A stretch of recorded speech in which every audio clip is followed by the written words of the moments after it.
محمدا عبده ورسوله. بسم الله.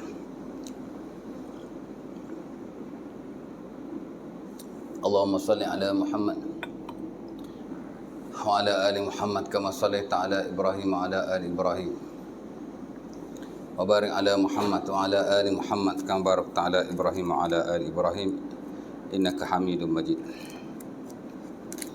رب اشرح لي صدري ويسر لي أمري واحلل عقدة من lisani yafqahu qawli, amma ba'd. Alhamdulillah, syukur kepada Allah Subhanahu Wa Taala kerana pada malam ini bersama-sama kita berkumpul di surau kita untuk kita sambung pengajian kita dalam fiqhu al-muamalah, the science of human dealing.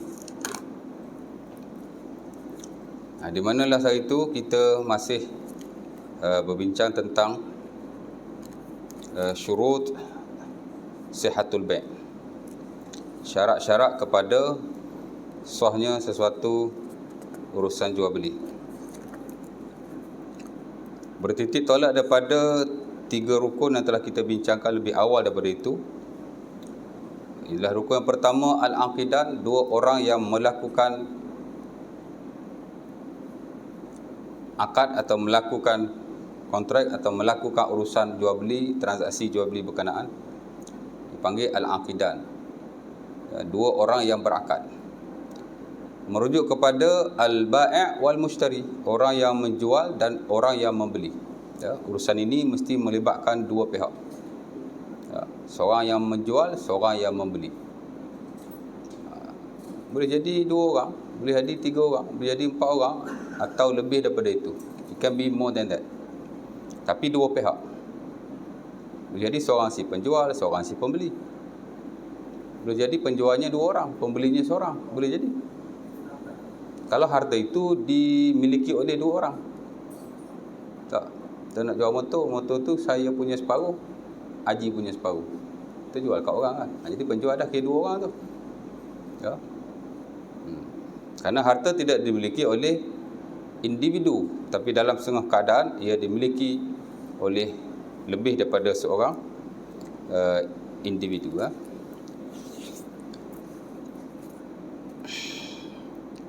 Itu dalam syarak, especially dalam muamalah, ada fiqhu syarikah, the science of syarikah, association.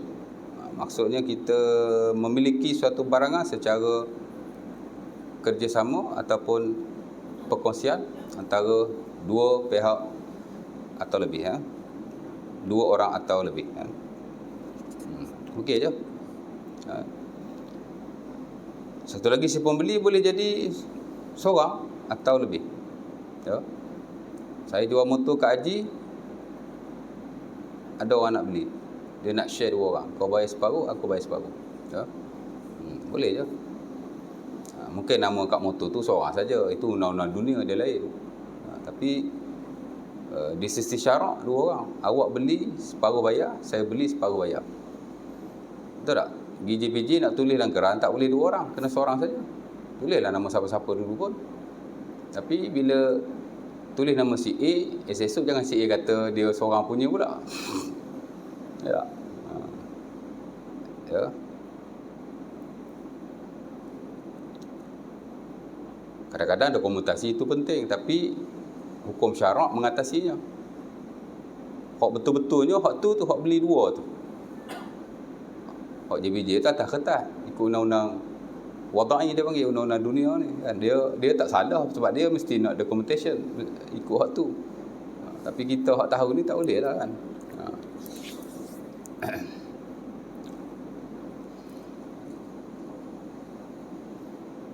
Kalau masa hidup hari tu mak kita dah bagi harta kepada seseorang dan kita tahu, depan kita dia cakap, tanah ni aku bagi kat fulan bin si fulan. Biasa dalam kes adik-beradik angkat lah biasanya. Dia tahu mak dia bagi. Tapi bila mak dia meninggal, dia claim faraid. Hitam putih tak ada, tanah tu nama mak dia lagi. Kan? Saya nak kira hak mana? Hukum hakam dunia kira hak tu, hak documentation tu. Tapi hukum hakam di sisi Allah, dia akan kira hak mak bagi tu. Berdosa. Jadi jangan ambil harta yang bukan kita punya. Walaupun atas kertas boleh jadi hak kita, tapi di sisi Allah belum tentu. Itu nak kena beza tu. Ya. Isu-isu sebegitu banyak berlaku. Jadi kita kena bezakan antara hukum syarak dengan hukum dunia. Dunia kena ada hukuman dia juga, kena ada tata cara dia juga, kena ada peraturan dia juga kan. Agama of course lah ada. Kadang-kadang dia sama, kadang-kadang dia tak sama. Baik. Itu rukun yang pertama, al-aqidah, si penjual dan si pembeli. Kemudian yang kedua ialah al-aqad, kontrak itu sendiri. Dan dia boleh berlaku dalam banyak cara. Saya dah sebut dulu. Ni flashback saja ya. Akad ni kira kontrak lah. Bahasa baru dia panggil kontrak. Boleh Haji? Haji kerja bank dia tahu lah kan. Kerja bank macam-macam kontrak dia. Apa nak kita? Kejap tukar kontrak ni. Kejap tukar kontrak ni.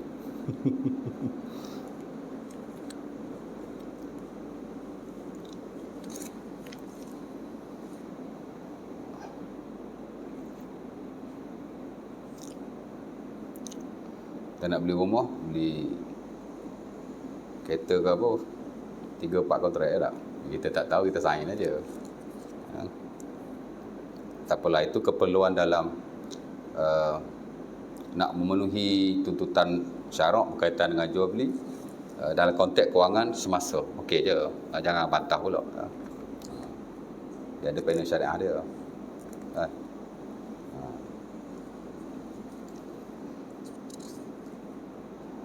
Okey, baik.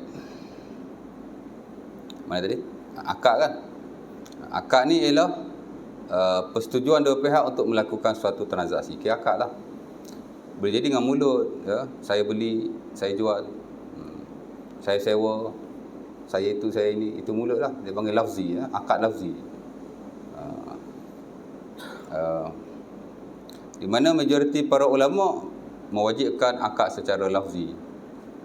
Kerana nak memenuhi perintah Allah Subhanahu Wa Taala, ya ayyuhallazina amanu in ja'akum fasiqun itu ayat lain lah. Dibaca ayat lain pula. Ya ayyuhallazina amanu, kan ayat dah lupa. Ayat jual beli tu ada.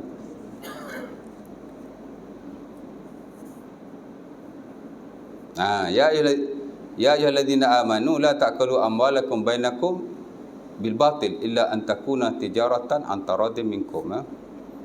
Surah An-Nisa ayat 29. Kita boleh kata ayat terbesarlah dalam muamalah. Saya akan baca ayat ini the whole time. Akan baca.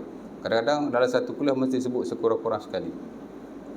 Pasal dia ada dalam setiap bab. Ayat terbesarlah ya. Asas kepada seluruh urusan kita sesama manusia ialah tidak berlaku kezaliman. Jangan langgar orang lain punya. Wahai orang yang beriman, jangan kamu makan harta sesama kamu secara batil, melainkan menerusi urusan perniagaan yang berlaku dengan kamu redha sesama kamu. Jadi redha kan. Jadi macam mana kita nak tahu dia redha? Kena lafaz lah. Sebab itu majoriti ulama dahulu kata wajib lafaz. Nak memenuhi perintah Allah Subhanahu Wa Taala. Macam mana kita nak tahu orang tu redha tak redha? Tengok dia senyum je, redha ni. Tak pasti. Kadang dia nampak macam senyum sebab dia muka memang macam tu. Ada orang muka manis je, dia tak senyum pun macam senyum. Ada orang muka masam, dia senyum pun macam tak senyum. Susah nak ukur muka manusia ni. Macam mana kita nak tahqiq ataupun nak tahu redha orang? Sukar kan? Mulut lah. Lafaz lah. Sebab tu majoriti kata mesti lafaz, wajib lafaz. Sebarang urusan muamalah yang tidak dilafazkan tidak sah. Dululah, ni konteks dulu, klasik dulu kan. Hanya ada beberapa orang sahaja yang kata tidak, yang kata sah. Hanya ada beberapa orang sahaja yang kata sah. Tapi waktu itu pendapat beliau jadi pendapat yang terpencil lah. Orang pandang sebelah mata lah kan. Apa dia bagi pendapat orang semua kata begini kan. Macam itulah lebih kurang. Jadi tak famous lah. Kita dalam konteks mazhab Syafi'i, Al-Imam Ibn Suraish. Dia seorang kan. Mungkinlah ada yang lain, tapi yang kita tahu dia. Mari Imam Nawawi juga membawa pendapat yang sama, tapi masih tidak masyhur, tak famous lah, tak popular pada waktu itu. Mungkin kerana tabiat urusan muamalah termasuk jual beli tidak ada keperluan ataupun macam tak sesuai kan. Tapi hari ni kalau sebut tu macam tak sesuai pula, terbalik. Ya. Pasal dunia berubah.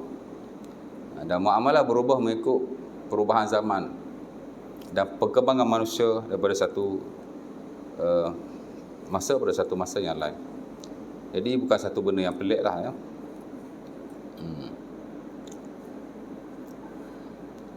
Kalau dulu-dulu muamalah masih adalah konteks sesuatu mazhab, tak keluar ataupun tak ambil lah mazhab yang lain, tak ambil lah pendapat ulama yang lain daripada luar alirannya. Dulu lah, ya, masih dalam konteks mazhab Syafi'i. Tapi dalam 230 ini telah berlaku integrasi mazhab. Mana ada mazhab dalam muamalah? Tak ada. There is no mazhab.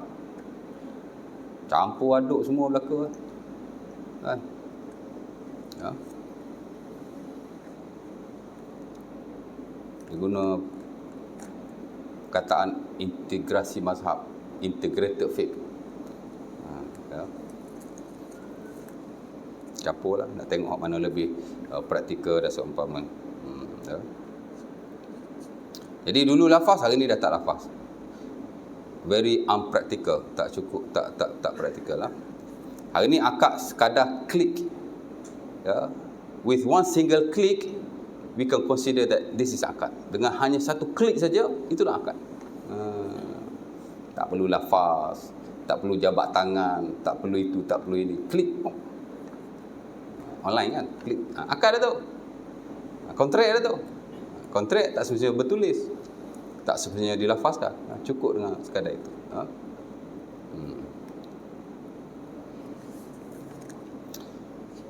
Kemudian rukun yang ketiga, al-ma'qud alaih. Apa yang diakadkan, yang ni merujuk pada barang-barang yang kita urus niagakan, ya. Dan kita bincang itu syarat-syarat, kita masuk syarat yang ke berapa ya? Baru nak masuk tadi, flashback saja. Bagi tuan-tuan ingat balik kan. Belajar santai-santai, ya. Kita pertahuan ni tak payah buat berat sangat. Ingat gitu.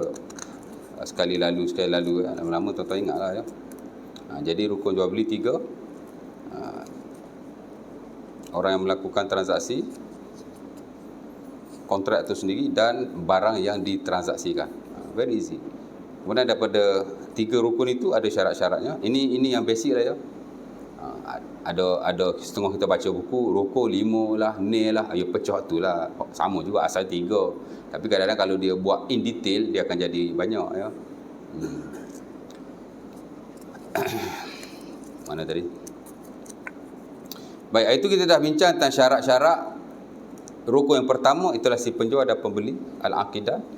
Kemudian kita dah bincang juga tentang akad. Kemudian kita bincang syarat hot last itu syarat barang-barang yang diakadkan, barang-barang yang ditransaksikan.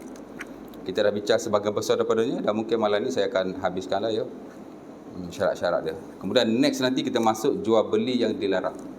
Ini antara interesting topik lah. Apakah bentuk-bentuk jual beli yang dilarang oleh Allah Subhanahu Wa Taala? Ya. Agak banyak juga, sekurang-kurang 22 jual beli, ya, 22 transaksi. Tak boleh lah. Baik, ini dia. Itu kita bincang tentang barang, ya, al-ma'qud alaih. Apa yang kita jual belikan, ya, syarat-syaratnya. Pertama ialah barang itu mesti dimiliki. Tuan-tuan dah tahu, saya dah huraikan banyak kali dah. Adapun menjual barang yang tidak dimiliki boleh dengan syarat ia dibenarkan oleh tuannya secara wakalah. Wakalah ni wakil lah. Dan Nabi SAW bukan hanya membeli sendiri, tapi beliau juga meminta sahabatnya untuk membeli daripada pihaknya. Lepas tu muamalah ni dia luas. Kita boleh sentiasa mewakilkan atas apa-apa urusan berkaitan dengan harta kita. Boleh.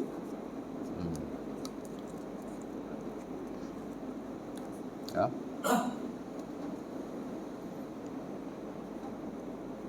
Kita nak beli barang, suruh orang beli. Boleh. Kita nak jual barang, suruh orang jual. Boleh. Kan?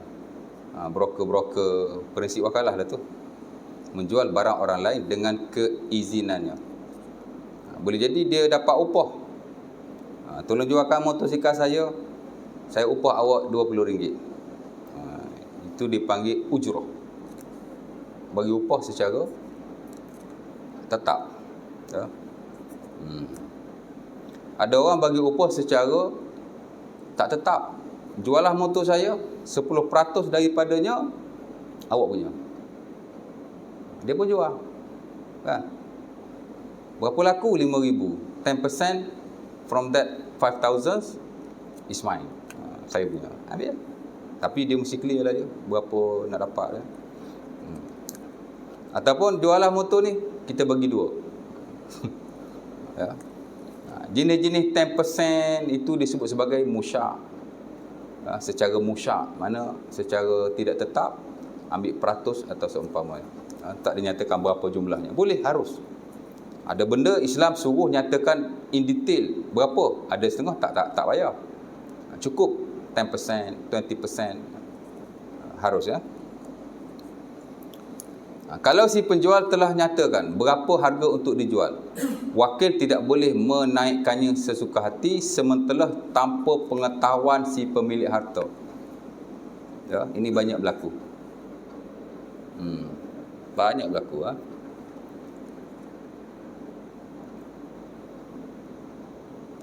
Ada member tu di kampung saya sendiri, orang suruh dia jual tanah RM50,000.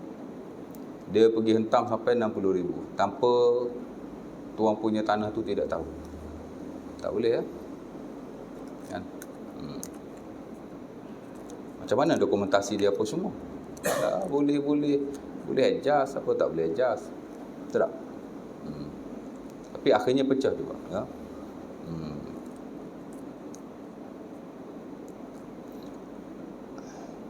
Ataupun dia diwakilkan untuk beli. Dia beli sekian-sekian harga, tiba-tiba dia cakap kepada pemilik baru harga yang lebih tinggi padahal dia dapat harga yang lebih rendah. Itu semua betul-betul penipuan. Yang mana kalau kita ambil, ni kerja broker lah biasanya, dia sudah memakan atau mengambil harta yang haram. Ya. Jadi kalau member tu suruh jual banyak tu, kita tak boleh tambah. Tanpa pengetahuan si pemilik harta. Kalau kita tambah sendiri, tanpa dia tahu, kita ambil duit tu, jadi duit haram. Berdosa lah. Ingat, curi je haram. Sama je. Kerja tu halal, tapi cara buat kerja kita tu tak halal. Jadi sama juga. Orang suruh dia beli barang, dia pergi beli. Berapa beli ni? Berapa beli tanah ni contohnya? RM50,000. Padahal dia beli RM45,000 ataupun RM40,000. Jadi dia makan kiri kanan. Si penjual dia dapat komisen di situ. Orang dia wakil untuk beli pun dia makan juga kat situ. Kaya kanan kiri dapat makan. Kena cerdik, kena lincah kan. Baru kaya. Kalau tak buat benda macam tu susah nak kaya. Tak payahlah ya. Kalau dulu kita pernah buat, payahlah ya. Kena banyak-banyaklah bertaubat kepada Allah. Kalau kita tahu amount duit yang kita buat tak betul tu, kalau ada tuan dia, kita kena kembalikan. Kalau tak ada, sedekahlah kat siapa-siapa. Bebaskan diri ya. Jadi mesti memiliki. Kalau tak milik boleh harta orang lain, tapi secara wakalah ataupun perwakilan. Hari ni banyaklah tuan-tuan. Tuan-tuan dalam Shopee, dalam Lazada, hok duk jual tu bukan dia punya belaka pun. Kadang satu syarikat, ejen kat bawah beratus-ratus. Wakalah ni macam ejen tu, wakalah juga, agensi semua tu kan. Kadang-kadang kita tengok satu barang sampai ada 20 seller. Tengok-tengok rupanya dia ambil daripada satu supplier yang sama. Itu sama juga, dia tukang jual saja. Dia ambil dah commission. Ya. Dia panggil apa? Macam dropship semua tu sama lah. MLM sama juga. Ya. Dulu top MLM ya. Sampai JAKIM keluarkan 2 risalah, 2 buku resolusi berkaitan dengan MLM yang dianggotai oleh tokoh-tokoh dan pakar muamalah negara. Daud Bakar, Dr. Zaharuddin. Ada, tuan-tuan boleh download kat internet. Garis panduan syarak untuk perniagaan MLM. Banyak tuan. Kalau campur-campur tu puluh-puluh muka surat juga. Oh, rumit juga rupanya isu MLM ni. Sekarang kita tak pastilah ya.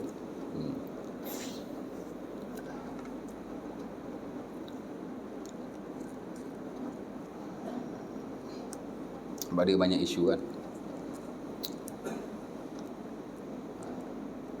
Tapi MLM tuan-tuan, yang banyak-banyak saya baca, hak paling selamat lah. Tuan-tuan kena pastikan dia ada penasihat syarak, ada panel muamalah, walaupun ustaz biasa. Itu okey. Belum tentu okey lagi, tapi step number 1 untuk kita nak melihat sejauh mana syarikat itu ambil berat tentang urusan dalam syarikat dia yang berkait dengan muamalah, adakah dia menepati atau tidak. Dia kena ada sekurang-kurang 2 orang panel yang menyelia urusan MLM berkenaan. Kalau MLM tu tak ada panel syariah, sebaik-baiknya ditinggalkan. Pasal banyak isu dalam MLM. Saya ingat lagi banyak daripada isu-isu semasa macam forex lah, bitcoin lah kan. Saya ingat MLM lagi banyak isu. Tapi kalau ada panel syariah tu, bukan kata dah okey. Ada juga syarikat ada panel syariah, tapi problem kan. Ahli muamalah tegur pun dia kata boleh juga. Ramai semua kata tak boleh. Dia kata boleh. Yalah. Kan. Di kona sana kona sini jadi boleh juga. Yalah, jadi panel syariah satu-satu syarikat yang besar banyak diwayar tuan. Ya. Tapi tidak sebesar tanggungjawab yang dipikul ya.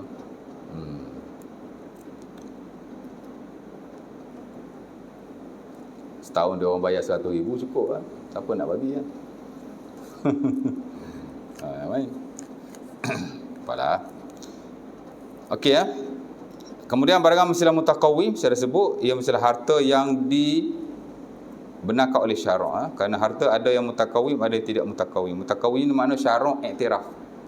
Harta-harta yang ada ni lah, apa yang kita pakai, apa yang kita duduki, apa yang kita kenderaan, apa semua, ada kita dah nampak ni.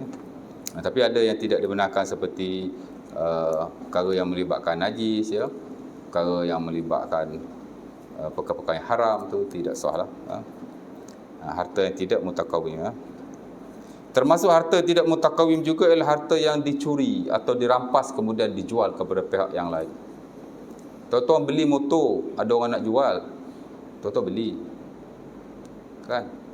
After 2 month kita discover yang motor ni motor curi. Nak tuan dia jumpa motor dia pula, kata ni motor dia. Oh, tak boleh, saya dah beli motor ni. Kalau tuan-tuan, apa tuan-tuan nak buat? Tuan-tuan dah beli, tiba-tiba motor tu motor curi, tuan dia nak balik, ataupun motor tu nak kena bawa pergi balai polis ke apa ke, tuan-tuan dah beli. So motor tu jadi hak siapa? Hak tuan-tuan ke masih hak pemilik yang lama? Agak-agak. Cuba fikir sikit. Asyik saya je fikir nak mengajar.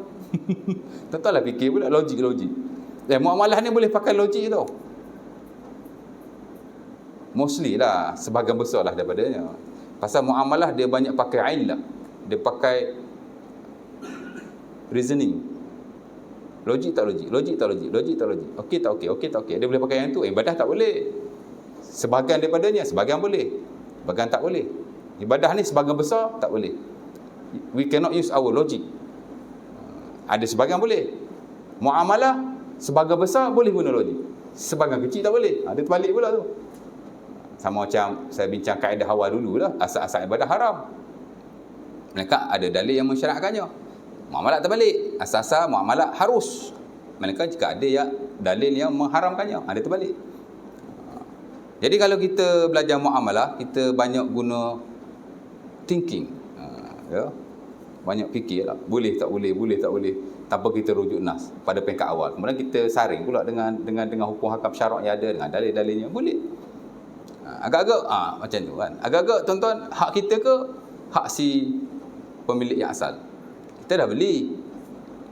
Tiba-tiba motor tu bukan hak jual tu punya. Dia pergi jual motor orang lain.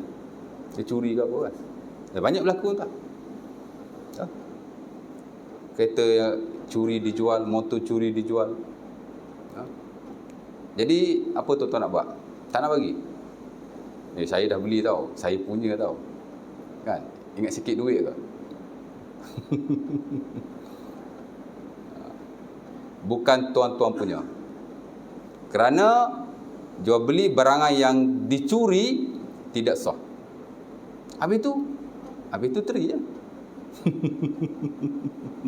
Macam ni saya nak dapatkan duit saya balik? Carilah daripada orang yang jual tu. Jual tu dah masuk lokap. Tak boleh buat apa lah. Tak dapatlah kan saya nak menolong. Ya.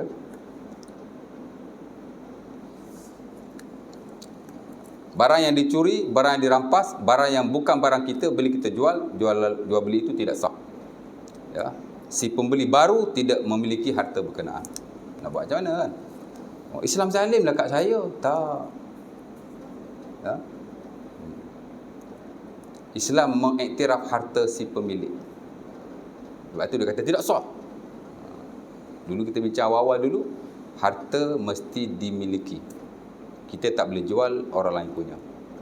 Itu syarat dia. Syarat sah dia. Kalau kita jual orang lain punya, ia tidak sah. Senang lah. Betul tak? Jadi kena selesaikan dengan cara yang lain lah. Terpulang lah macam mana. Nak minta daripada si penjual balik ke macam mana. Tak tahu. Allah Ta'ala lah. Siapa tak tahu. Tapi harta tu bukan kita punya. Kerana transaksi yang dilakukan itu tidak sah sama sekali. Ya. Mungkinlah ada peruntukan undang-undang tertentu. Saya tidak tahu. Tapi syarak tak sah.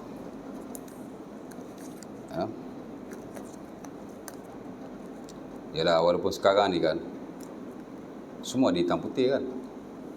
Tapi penipuan tetap akan berlaku.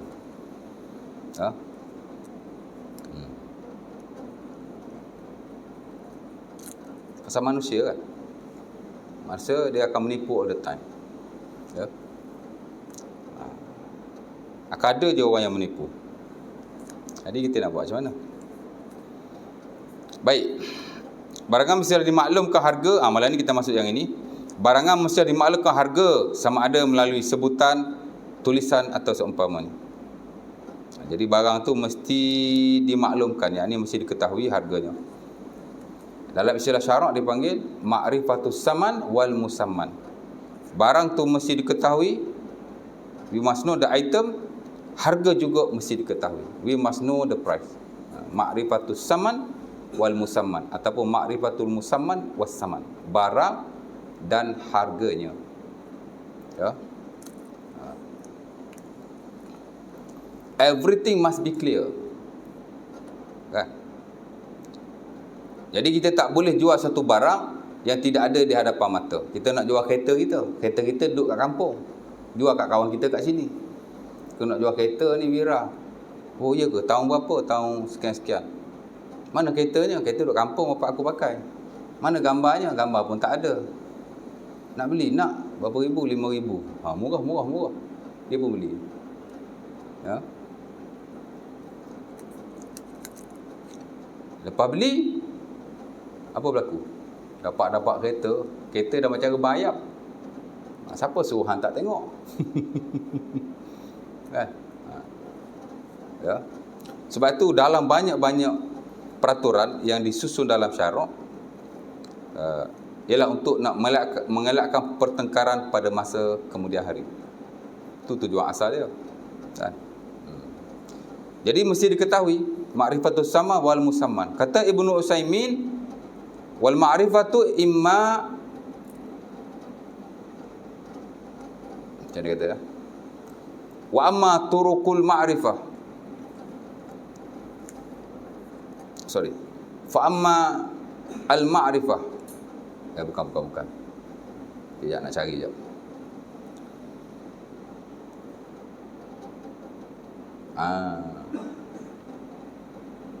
Wa amma turuqul ilmi imma birru'yah wa imma bisifah. Adapun cara nak mengetahui satu item itu, satu barangan itu, satu perkara yang dijual beli itu, ia boleh berlaku sama ada secara ru'yah, tengok. Hari ni banyak guna tengok lah. Tuan-tuan beli online tengok gambar, ya. Kadang-kadang tak cukup dengan tengok gambar saja, dia kena ada specification. Kalau barang kita beli tu kan, panjang dia berapa, berat dia berapa, warna dia apa, itu dia punya, ya. Kalau tak tengok lah. Sebab tu kata Ibnu Utsaimin, Islam mensyaratkan tahu barang yang nak dijual. Cuma tahu-tahu tu dia boleh dengan apa cara saja. Dia sebut dua lah, sama ada dengan tengok atau sama ada dengan menyebut sifat-sifatnya, sudah memadai. Kalau tengok lagi bagus, ada hadapan mata. Kalau tak ada hadapan mata, tengok gambar saja. Kalau tak ada kedua-duanya, mesti disifatkan. Barang yang kita beli, sekurang-kurangnya yang penting-penting lah. Kita duduk kampung, gambar tak ada, nak tengok kereta pun tak ada, maka si penjual mesti beritahulah spesifikasi tertentu, 7 geran ke. Kalau tak ada pun cakap kat dia tahun sekian, color sekian. Condition macam mana condition? Condition dia biasalah Wira kan, tahun 2000, dah 22 tahun. 50% lah boleh pakai. Tapi dia macam tu lah. Sekurang-kurang dia ada idea lah, dia nampak barang dia nak beli. Jadi sekurang-kurangnya bila dia dapat barang itu, walaupun tidak 100% meet dia punya expectation, tapi okey. Tapi kalau tidak dinyatakan dengan jelas, tak capai dia punya expectation dia tu, nanti akan bergaduh. Jadi Islam nak jaga yang itu. Mesti mengetahui barang apa yang kita jual. Dalam contoh klasik, kata para ulama, tidak sah jual beli barang yang ada dalam kantung. La yasih bi' ma fi surrah bila ru'yatiha. Tidak sah jual beli barang yang ada dalam kantung tanpa melihatnya. Ya. Kita bawa balik daripada dusun, bawa pisang 2-3 tandan dalam guni. Ini klasik macam contoh lah, ya. Di tengah jalan kita nak jual kat orang. Apa ni? Pisang. Nak jual lah, nak jual. Berapa satu guni ni? RM10. Jual lah. Dia pun tak buka guni tu. Tak boleh. Dia kena tengok sekurang-kurangnya, buka guni tengok. Tak boleh jual apa yang ada dalam kantong. Surah. Mana kantong ni? Dia tak boleh lah. Beli pun sama tak boleh juga.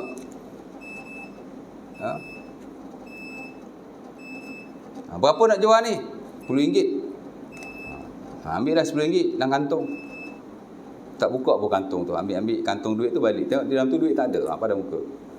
Jadi Islam ambil berat. Di mana kita nak kena tengoklah sekurang-kurangnya benda yang kita nak kena beli. Ataupun disifatkan secara detail. Maka tidak sah menjual barang-barang yang tidak diketahui keadaannya. Ya? Nabi SAW sebut dalam hadis yang diriwayatkan oleh Hakim bin Huzam dalam Sahih Al-Bukhari. Kita belajar fiqh muamalah khusus dalam jual beli al-buyu'. Hadis itu antara hadis yang top. Sehingga siapa-siapa yang belajar subjek itu, saya kira dia mesti hafal hadis ini. Di mana kata Nabi SAW, al-bay'an bil khiyari ma lam yatafarraqa. Ya. Si penjual dan si pembeli boleh memilih untuk membatalkan atau tidak akadnya, itu bab khiyar. Dalam ni saya tak masukkan khiyar. Khiyar ni more on classic selling, ya. Tapi dalam konteks hari ni saya tak pastilah ada diamalkan atau tidak. Tapi dalam nota ni tak ada. Nota saya yang lama ada. Jadi Nabi kata seseorang penjual dan pembeli, dia melakukan satu transaksi, dia boleh khiyar selagi mana dia tidak berpisah. Khiyar-khiyar ni satu bab yang besar juga dalam syarak, especially dalam fiqh muamalah klasik. Di mana bila kita beli satu barang, kita boleh membatalkan jual beli selagi mana kita tidak beredar. Boleh buat hari ni. Tuan pergi pasar raya, tuan beli, tak jadi, dah bayar dah. Dah beli satu troli, dah punch semua dah bayar dah cash out dah. Tiba-tiba tuan-tuan nak batalkan. Saya tak jadilah beli troli ni. Dah penuh dah beli barang dalam satu troli, tuan-tuan nak cancel. Dah bayar, dah cash out. Cashier pun kata tak boleh. Dah bayar kan, dah dapat resit kan. Apa pula tak boleh? Saya belajar fiqh muamalat dengan Ustaz Asam bab khiyar. Selagi kita tak berpisah, kita boleh batalkan jual beli.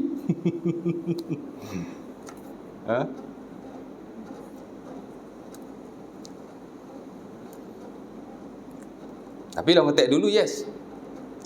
Selagi mana kita belum beradab, Nabi kata dia berhak untuk membatalkan jual belinya. Wajib ke? Tak wajib. Tapi ada peruntukan itu.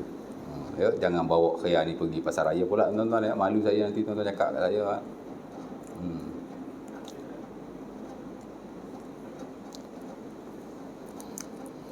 Dia dah jadi uruf. Dah jadi adat kebiasaan. Bila kita bayar, kita dah dapat resit, maka tak boleh khiyar lagi dalam konteks hari ni. Tak boleh nak batalkan lagi, menyusahkan banyak pihak. Saya dulu manager restoran, kadang-kadang dah bayar, ada customer nak cancel. Sakit hati tuan. Kan? Pasal nak kena buat report, dia panggil incident report. We have to explain why the customer void the order. Kita kena jelaskan kenapa customer tu cancel the order. Saya baru jadi ustaz. Dulu kau ustaz.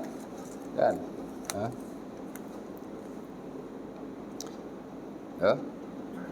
Kemudian Nabi sambung, fa in bayyana wa sadaqa burika fi bai'ihima. Ini penting ni.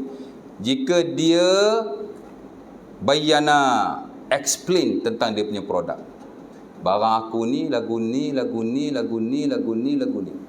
Wa sadaqa, dan dia benar dalam dia punya explanation. Dia tak tipu.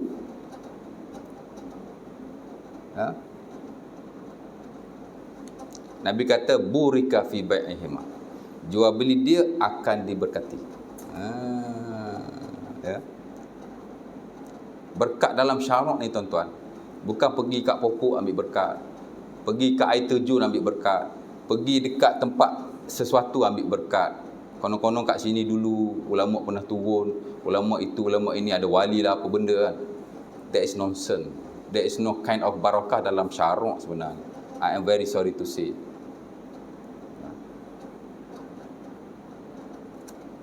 Tapi orang suka hak tu lah. Kan? Pergi lautan jerang mana, cari satu kubur. Tak ada. Tak pernah berlaku. Di sisi salafus salih. Berkat ni, ni berkatnya ni, salah satu daripadanya. Bila kita melakukan satu urusan, muamalah keduniaan, tak tipu, benar, berkat rezeki kita. Berkatlah Nabi kata. Jual beli dia akan berkat. Itu yang Rifa'ah bin Rafi' dalam Sunan Abi Dawud tanya Nabi, apakah kerja yang paling afdal? Ya Rasulullah, ma afdalul kasbi? Apakah kerja yang paling afdal? Apa Nabi jawab? Amalur rajulu biyadihi wa kullu bai'in mabrur. Seseorang bila dia bekerja dengan tangannya sendiri dan suatu jual beli yang berlaku dengan cara yang jujur. Banyak orang baca hadis Nabi, kerja yang paling afdal ialah berniaga, berjual beli. Kerana Nabi kata 9/10 daripada rezeki adalah daripada berniaga. Tis'atu a'syari rizki minat tijarah. Dulu-dulu mungkin orang ada baca hadis tu. Hari ni orang tak baca dah. Kalau dia baca juga, nampaklah dia tak belajar muamalat dengan baik. Hadis palsu tu. Ataupun sekurang-kurang hadis yang terlalu dhaif. Dalam muamalat, especially yang moden, orang dah tak pakai dah hadis tu, orang pakai hadis ni.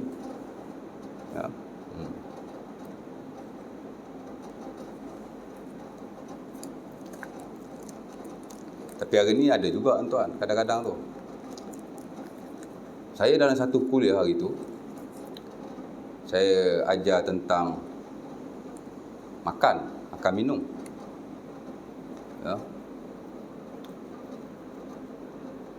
Jadi saya ada sebutlah tentang makan. Ada hadis Makan daging 40 hari berturut-turut akan menyebabkan hati jadi keras. Saya ada sentuh lah pasal benda tu. Kata adalah hamba Allah ni, dia kata ada hadis ni, dia kata dalam Ihya Ulumuddin.